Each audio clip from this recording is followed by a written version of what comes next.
నిన్న జార స్త్రీ గురించి తెలుసుకున్నాం.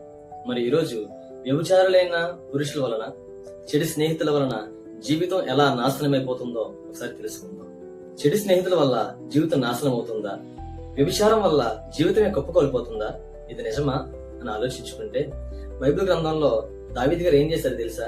ఆయన చూడకూడని స్థితిలో ఒక స్త్రీని చూశారు. చూసి ఆమెను మోహించి ఆమెతో చేయకూడని తప్పు చేశారు. దాని వలన ఆయనకి పుట్టిన సంతానం కూడా చనిపోయింది. అలాగే వెంటనే ఆయన రాజ్యం కూడా కుప్పకూలిపోయింది. ఎలాగంటారా?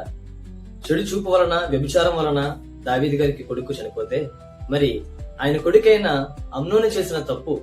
అమ్నోను ఎలా తప్పు చేశాడో తెలుసా?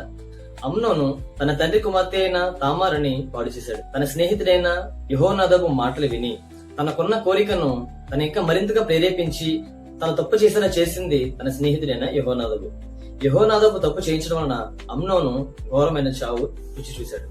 మరి దావీదు గారి కొడుకు తప్పు చేయడమే కాదు గాని, దావీదు గారి కొడుకు చనిపోయిన తర్వాత దావీదు గారు బతికేమైపోయింది? రాజుగా ఉండాల్సినాడు, చక్రవర్తిగా ఉండాల్సిన ఆయన రాజ్యాలను వదిలేసి రోడ్ల మీద తిరుగుతూ, అడవిలో తిరుగుతూ తన జీవితాన్ని, రాజ్యాన్ని కోల్పోయాడు.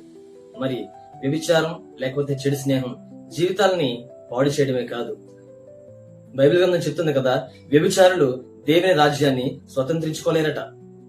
జారులు, వ్యభిచారులు దేవుని తీర్పుకి లోనవుతారు. జాగ్రత్త.